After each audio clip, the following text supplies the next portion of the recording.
이스라엘 백성들은 애굽에서 400년 넘게 종살이를 살았습니다. 그리고 마침내 모세와 함께 그 애굽을 탈출하게 되죠. 그리고 홍해를 건너서 광야에 들어가서 무려 40년을 이 모세와 함께 보내게 됩니다. 물론 모세와 늘 관계가 좋았던 것은 아니었습니다. 불만 불평을 많이 하는 백성들, 모든 것이 힘들고 짜증났던 백성들, 왜 우리를 광야에서 죽이려고 하냐, 이런 말들을 그냥 막 퍼부었던 그 백성들은 어쨌든 모세와 함께 40년을 미운 종 고운 종 다 들며 보냈습니다. 그러니까 이스라엘 백성들은 이 모세를 그들의 영적 아비로 여겼고 그들의 참된 지도자로 여기며 따랐습니다.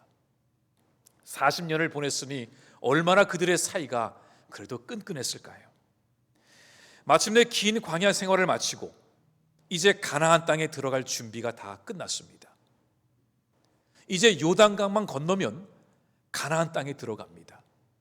그런데 마침 그때에 하나님께서 모세를 데리고 가신 겁니다.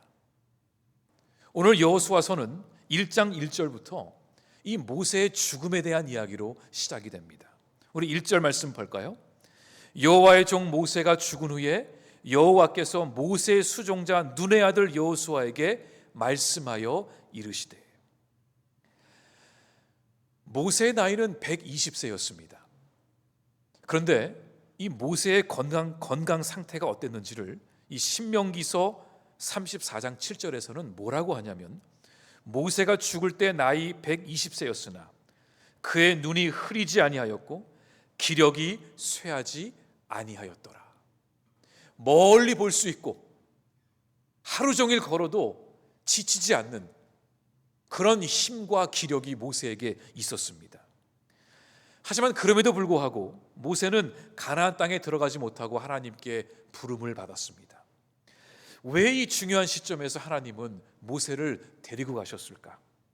그것은 하나님의 의도적인 계획이었습니다. 하나님께서 모세에게 너는 여기까지다, 수고했다. 그리고 모세는 그 말씀에 순종하여 하나님께로 돌아갔습니다. 왜냐하면 모세에게 주어진 사명이 끝났기 때문이죠.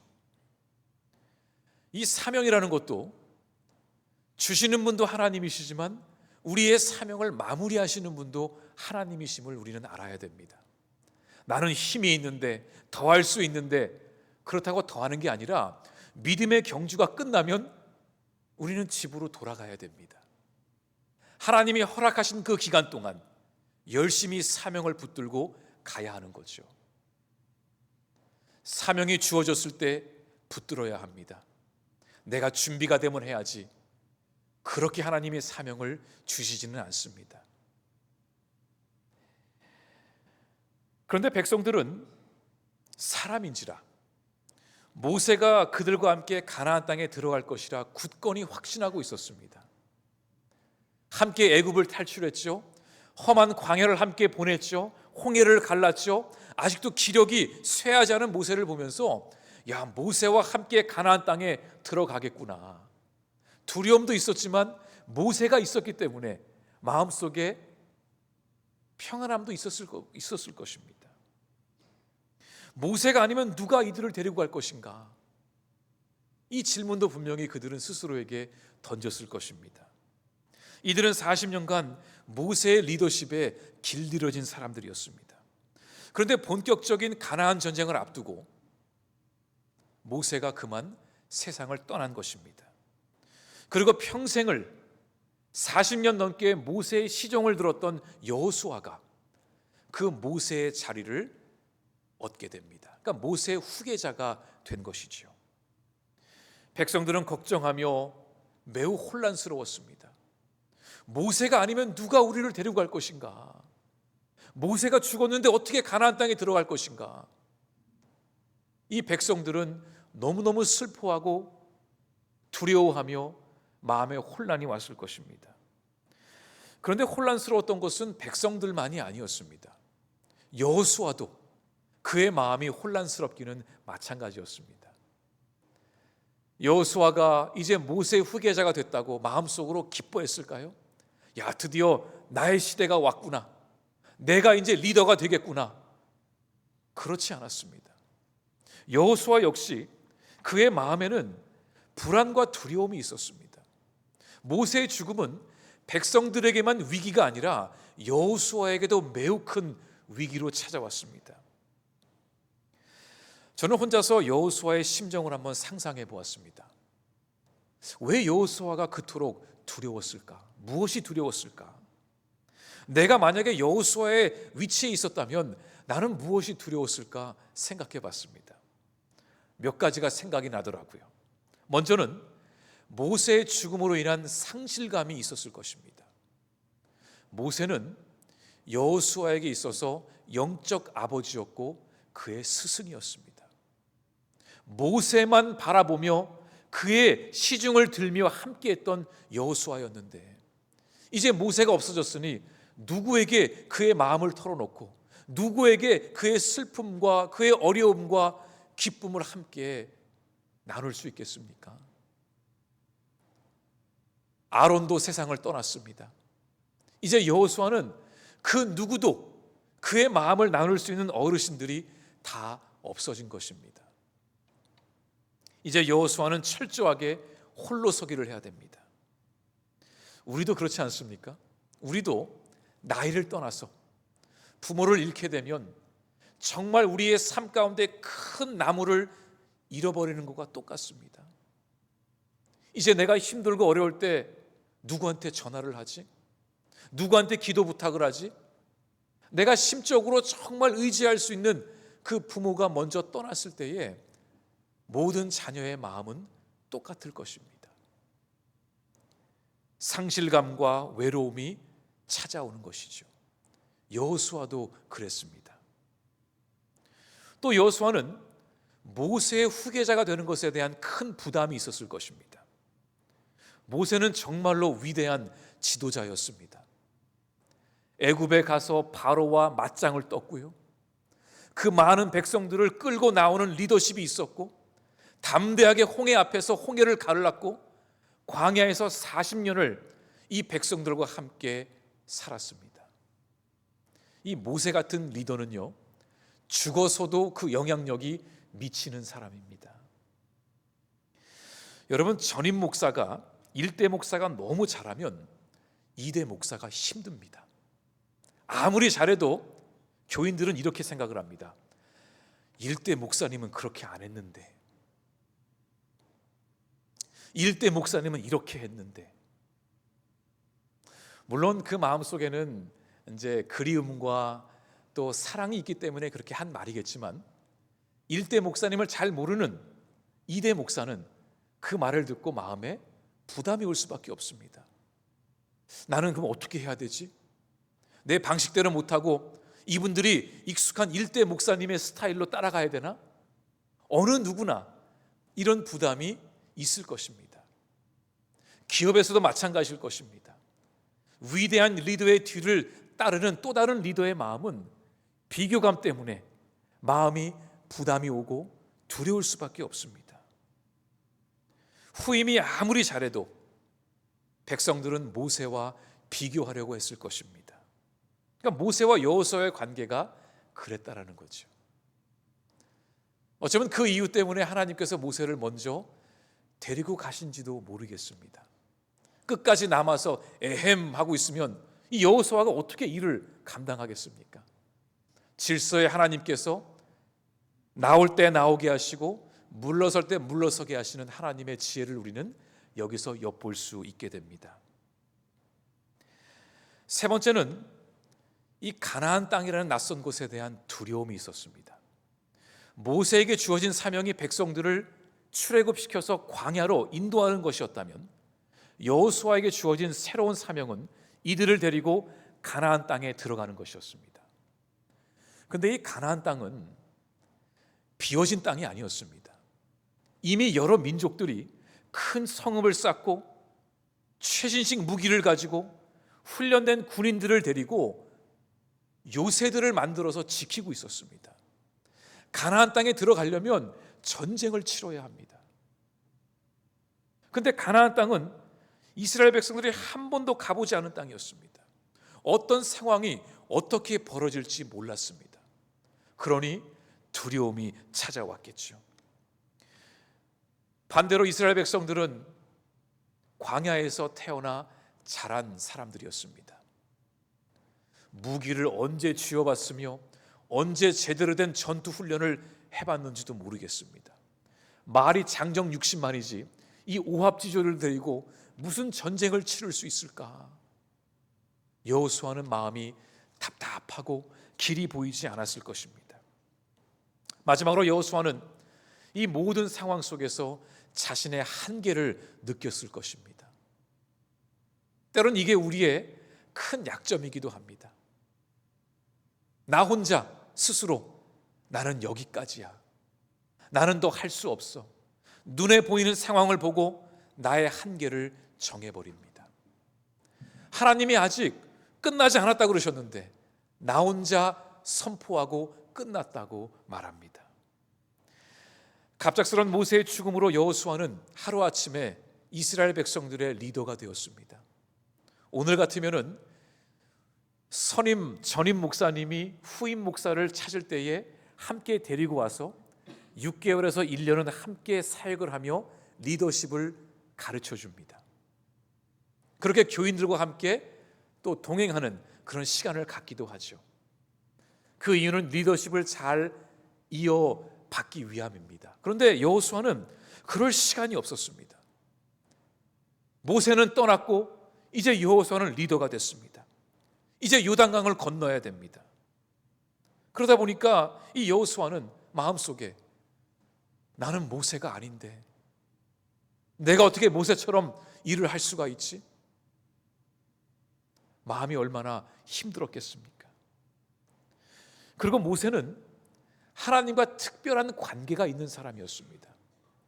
떨기나무에서 하나님을 극적으로 만난 계기가 있었고 시내산에서 하나님의 말씀을 받아오기도 했고 틈틈이 성막 안에서 하나님과 1대1로 대화를 나눴던 그런 모세였습니다. 그 모습을 여호수아는 옆에서 늘 지켜보았던 것입니다. 야, 모세는 정말 대단하구나. 하나님과 1대1로 얘기도 하고 그런 두려움과 존경의 대상이었던 모세를 지금 따라가야 되는데 그 자리를 그대로 맡아야 되는데 여호수아의 마음이 얼마나 두려웠겠습니까? 백성들이 나를 따라와 줄까? 이 비교감에서 오는 두려움이 있었을 것입니다. 그런데 그런 두려움 가운데 서 있는 여호수아에게 하나님이 친히 찾아오셨습니다. 하나님의 때에 하나님의 방법으로 여호수아를 찾아오셨습니다. 그리고 이렇게 말씀하셨습니다. 오늘 본문 2절에서 6절까지입니다. 우리 함께 읽어보겠습니다. 내 종 모세가 죽었으니 이제 너는 이 모든 백성과 더불어 일어나 이 요단을 건너 내가 그들 곧 이스라엘 자손에게 주는 그 땅으로 가라. 내가 모세에게 말한 바와 같이 너희 발바닥으로 밟는 곳은 모두 내가 너희에게 주었노니 곧 광야와 이 레바논에서부터 큰 강 곧 유브라데 강까지 해쪽 속의 온 땅과 또 해지는 쪽 대해까지 너희의 영토가 되리라. 내 평생에 너를 능히 대적할 자가 없으리니 내가 모세와 함께 있었던 것 같이 너와 함께 있을 것임이니라. 내가 너를 떠나지 아니하며 버리지 아니하리니. 아멘.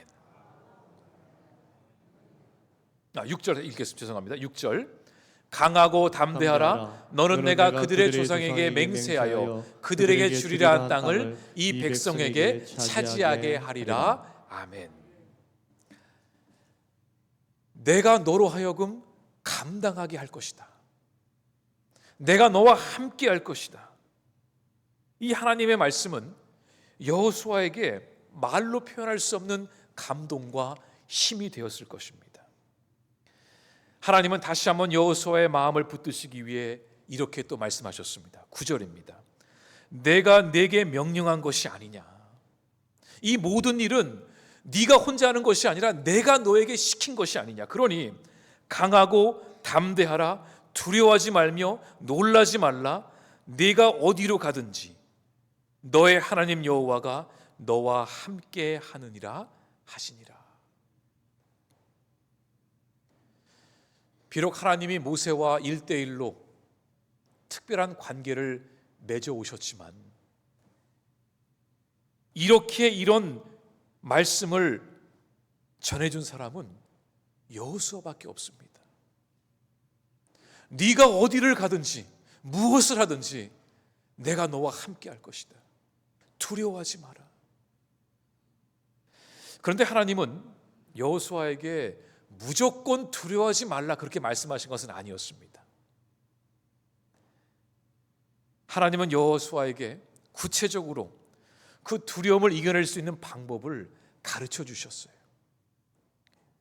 어떻게 하면 두려움과 낙심을 믿음과 소망으로 바꿀 수 있는지를 가르쳐 주셨는데 그 방법이 오늘 본문 7절과 8절에 나옵니다. 오직 강하고 극히 담대하여 나의 종 모세가 내게 명령한 그 율법을 다 지켜 행하고 우러나 좌로나 치우치지 말라. 그리하면 어디로 가든지 형통하리니 이 율법책을 내 입에서 떠나지 말게 하며 주야로 그것을 묵상하여 그 안에 기록된 대로 다 지켜 행하라. 그리하면 내 길이 평탄하게 될 것이며 내가 형통하리라. 하나님은 세 가지를 말씀하셨어요. 하나님께서 모세에게 주신 그 율법, 그 말씀을 지켜 행하라 말씀하셨습니다. 말씀은 듣기만 하라고 주신 것이 아니라 듣고 행하라고 주신 것입니다. 말씀을 지켜라. 두 번째는 우러나 좌로나 치우치지 말라고 하셨어요. 이게 무슨 말이냐면 인간적인 생각, 욕망, 세상적인 편견, 가치관에 휘둘리지 말고 하나님의 말씀을 붙들고 그 길을 똑바로 걸어가라는 것입니다. 이게 좋대. 아니야, 이게 좋대. 이리로 가면 된대. 저리로 가야 된대. 그런 세상의 풍파에 흔들리는 것이 아니라 하나님의 말씀을 붙들고 하나님의 뜻대로 묵묵히 걸어가는 것. 그것이 좌우로 치우치지 않는 것입니다. 그리고 세 번째는 말씀을 입술에서 떠나지 말라고 그랬습니다. 이게 무슨 말이죠? 주야로 말씀을 묵상하라. 밤낮으로 하나님의 말씀을 읽고 또 생각하고 또 생각하라고 말씀하신 것입니다. 다시 말해서 두려움이 찾아왔을 때에 하나님의 말씀을 붙들고 그 말씀을 읽고 묵상하면 두려움이 왔을 때에 하나님의 말씀으로 내 안이 채워져서 능히 그 두려움을 떨쳐낼 것이라는 말씀입니다. 우리 안에 무엇으로 채워져 있냐에 따라서 우리는 달라지게 됩니다. 우리 안이, 우리의 내면이 세상의 소리로 가득 채워져 있으면 우리는 세상의 소리를 낼 수밖에 없고 세상의 소리에 흔들릴 수밖에 없습니다. 여기 학원에 보내면 애가 100점 맞는데 아니야, 저기 저 동네 가야 된대. 학원을 제가 비하하는 그런 말이 아니라 하나님의 자녀, 우리의 자녀 어떻게 키울 것인가? 하나님의 말씀대로, 하나님의 뜻대로 먼저 키워야겠죠. 우리의 인생을 어떻게 살아갈 것인가? 세상의 편견, 가치관에 흔들리는 것이 아니라 하나님의 뜻대로 내 인생을 살아가는 것, 내 인생의 무게를 하나님의 말씀 위에 두는 것, 그것이 바로 하나님의 말씀을 주야로 묵상하는 것입니다. 우리는 두려움이 찾아오면, 문제가 찾아오면 방법을 먼저 찾습니다. 그런데 하나님은 우리에게 두려움과 문제가 왔을 때 하나님의 말씀 앞에 먼저 서라고 말씀하십니다. 왜 그런지 아세요? 지혜가 필요하거든요. 여러분, 이 목회라는 것도 물론 저는 짧은 목회의 여정을 지금 이제 걸어왔지만 목회는 철저하게 하나님과 독대하며 사람들과의 관계로 이루어집니다. 아마 여러분 가운데도 매일마다 사람들을 만나야 하는 분들이 계실 것입니다. 근데 사람들과의 관계 속에서 방법과 이론이 늘 적용이 되던가요? 이 사람은 매뉴얼을 보니까 이렇게 하래요. 꼭 그렇지가 않더라고요. 인생을 살면서 정말 지혜가 필요할 때가 있습니다. 문제 앞에서, 갈등 앞에서 정말 지혜가 필요할 때, 그때 하나님의 말씀 가운데 우리는 하나님의 뜻과 하나님의 마음을 알게 되므로 참된 지혜가 무엇인지를 알게 됩니다. 하나님도 여호수아에게 리더십에 대한 특별한 가르침을 주신 것이 아니었습니다. 하나님, 제가 어떻게 모세처럼 리더십을 발휘할 수 있죠? 그때 하나님은 어떤 리더십에 대한 가르침을 주신 것도 아니고 그 가나안 족속들을 이길 수 있는 특별한 전략을 주신 것도 아니었어요.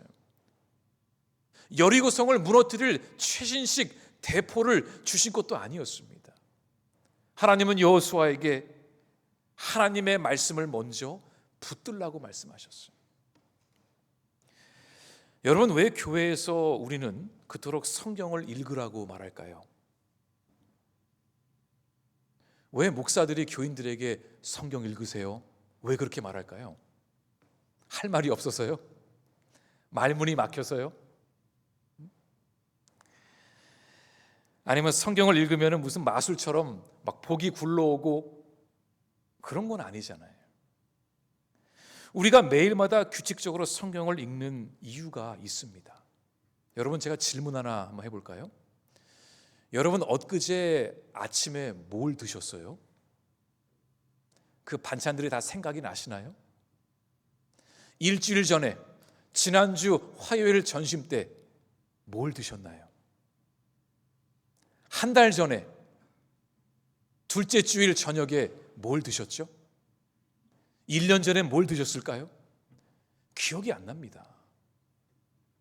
우리가 식사를 할 때 감사함으로 먹지만 우리가 막 고민하고 생각하며 그렇게 먹지는 않습니다. 음식을 먹어야 우리의 몸에 영양소가 들어오고 영양분이 들어오고 우리는 힘을 얻어서 하루를 살아가게 됩니다. 그렇게 지금까지 살아왔습니다. 하루에 2끼, 3끼 필요한 대로 먹으며 힘을 내어 그렇게 하루하루를 살아왔습니다. 때로는 밥을 먹는 이유가 살기 위해서 먹는 것도 맞는 말 같습니다. 그런데 여러분, 우리의 몸은 절대로 거짓을 말하지 않습니다. 우리의 몸은요, 먹는 대로 우리의 몸은 바뀌게 됩니다. 그렇지 않나요? 야식 많이 먹으면 몸이 망가질 수밖에 없습니다. 하지만 아침, 점심, 저녁 잘 건강하게 챙겨 먹으면 비록 하루 만에 몸이 변화되진 않겠지만 일주일, 한 달, 1년이 지나면 우리의 몸이 변하는 것을 보게 됩니다. 그래서 건강하게 먹는 것이 중요합니다. 여러분, 말씀도 그렇습니다. 이 말씀은 우리의 영혼의 양식입니다. 어제 읽은 성경 말씀 기억 안 날 수 있습니다. 엊그제 읽은 것, 한 달 전에 읽은 것, 1년 전에 일독한 것 잘 기억이 안 나는 것은 당연할 것입니다. 또한 이해가 되지 않는 성경 부분도 많이 있습니다. 하지만 우리가 날마다 규칙적으로 식사를 하듯이 성경 말씀을 읽고 또 읽고 읽다 보면 그 말씀들이 우리 안에 채워져서 우리의 영혼이 하루가 지나면 지날수록 더 건강하게 변하게 되는 것입니다. 우리의 몸만 건강하면 되는 것이 아니라 우리의 영혼도 건강해야 됩니다. 그러기 위해선 규칙적으로 말씀을 보아야 합니다. 읽고 또 읽고. 그런 의미에서 우리는 말씀을 주야로 묵상해야 되는 거죠. 여호수아는 두려움 앞에서 비록 하나님의 그 방법이 다 이해가 되지 않았지만 하나님의 말씀을 전적으로 받아들였습니다. 말씀을 지키려고 했고 말씀을 따라가려고 했고 밤낮으로 하나님의 그 율법을 묵상했습니다. 그러니까 여호수아의 삶의 중심을 그 두려움 가운데서도 하나님의 말씀에 둔 것이죠. 그러자 놀랍게도 하나님의 말씀이 여호수아를 담대하게 만든 것입니다. 그리고 여호수아는 말씀을 의지하여 백성들을 이끌고 요단강 앞으로 나아갔습니다. 이제 요단강을 건너면 그 가나안 땅에 들어가는 것입니다. 그런데 여러분, 이 여호수아가 백성들과 어떻게 요단강을 건넜을까요? 강 앞에 가니까 그 요단강이 저절로 갈라지면서 길을 만들어줬을까요? 그건 아니었습니다. 여호수아가 백성들과 함께 요단강 앞에 가서 말씀을 의지하며 믿음으로 발을 들어 요단강에 담궜을 때에, 그 여호수아의 발이 그 요단강에 닿았을 때에, 그때의 요단강은 갈라졌습니다. 이 담대함이 어디서 나왔을까요? 하나님의 말씀으로 채워지자 담대해진 것 아니겠습니까? 여러분은 어떤 두려움을 가지고 새해를 시작하셨습니까? 어쩜 지금 우리의 마음은 새해에 대한 기대감보다 어쩌면 우리 안에 두려움이 더 크게 있는지도 모르겠습니다. 아직 해결하지 못한 문제들, 사건들, 어떻게 해야 되지? 올 한 해 우리 사업장에서, 일터에서 나는 어떻게 해야 되지? 더 해야 되나? 멈춰야 되나? 앞으로 어떻게 해야 되지? 내일은 어떻게 해야 되지? 이 두려움이라는 것이 사실 내일에 대한 두려움 아니겠습니까? 내일을 알 수 없으니까 우리는 두려움 속에 살아갑니다. 그러니 두려움이 없는 사람이 어디 있겠습니까? 내일을 알지 못하는데 당연한 거죠.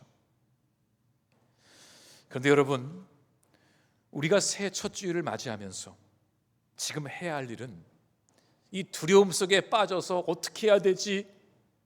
그런 게 아니라 우리가 지금 해야 할 것은 하나님의 약속의 말씀을 다시 붙드는 겁니다. 내가 내게 명령한 것이 아니냐. 강하고 담대하라. 두려워하지 말며 놀라지 말라.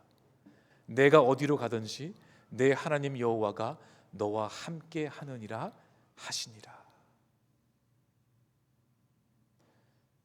우리 아버지가 뒤에 딱 서 계시는데 뭐가 두려울까요? 우리 어린 자녀를 생각해 보세요. 손주들 생각해 보세요. 할머니, 할아버지, 엄마, 아빠 딱 뒤에 있으면 그 손주들이 뭘 두려워하나요? 아무것도 두려워하지 않아요. 뭘 먹을까? 입을까? 전혀 걱정하지 않아요. 왜요?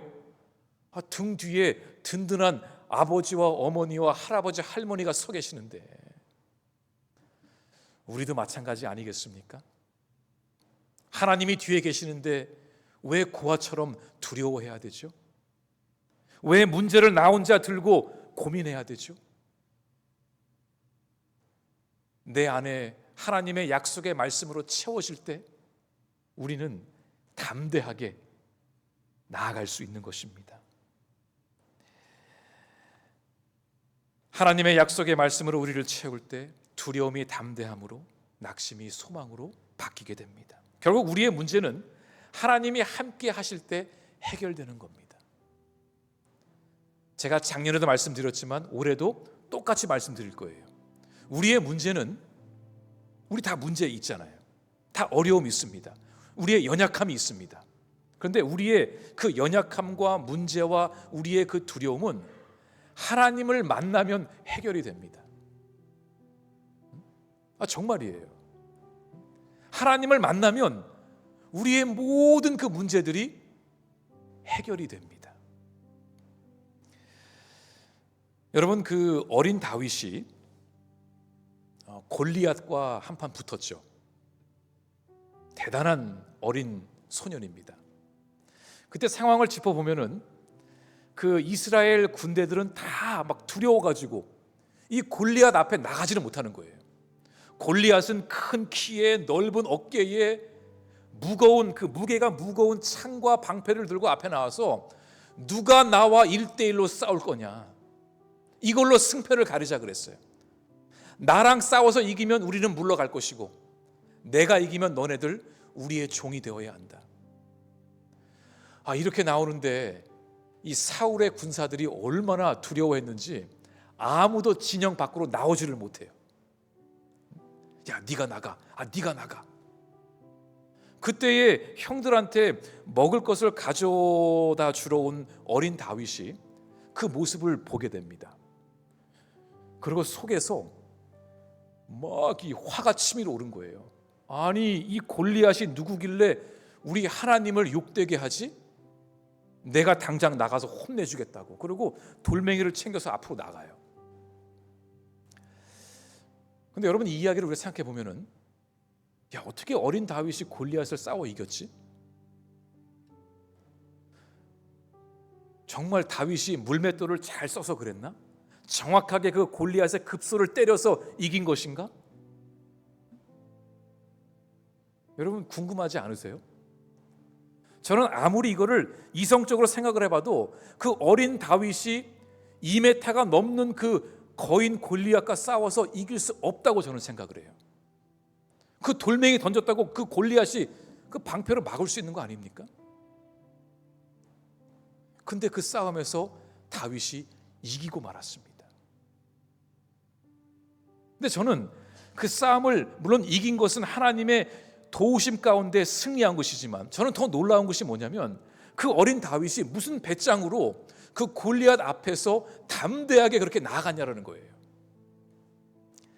가만히 생각해 보니까 이런 일이 있었더라고요. 골리앗이 40일 동안 그 사울의 군사들에게 막 욕을 했습니다. 그 욕지거리를 40일간 들은 그 군인들은 두려움에 빠져버렸어요. 세상의 소리만 막 듣고 있던 그 사울의 군인들은 두려워서 어쩔 줄을 몰랐어요. 그런데 어린 다윗은 그 전쟁터에 나오기 전에 뭐 하고 있었죠? 벌판에서, 광야에서 양들을 치고 있었어요. 그러면서 늘 하나님을 묵상하고 하나님을 찬양하고 하나님의 말씀을 붙들고, 여호와는 나의 목자시니 내가 두려울 것이 없다. 우리 여호와 하나님 이런 분이시다. 그 어린 다윗의 마음속에 하나님의 말씀으로 채워지고 또 채워졌습니다. 그 결과 어린 다윗은 골리앗 따위는 하나도 두렵지가 않았던 거예요. 말씀이 그 안에 들어가 있었기 때문에.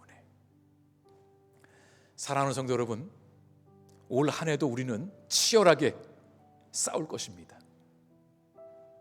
올 한 해도 여러분의 삶 가운데 여러 가지 사건들이 찾아올 것입니다. 넘어지고 쓰러지고 울기도 하고 고난의 길도 걸어갈 수 있습니다. 하지만 그때마다 두려워하지 마시고 하나님의 말씀으로 여러분의 심령을 채우시기 바랍니다. 채우고 또 채우고 또 채우면 우리의 삶 속에 어떠한 사건들이 찾아와도 우리는 담대하게 이겨낼 수 있습니다. 그런 저와 여러분 될 수 있기를 간절히 바랍니다.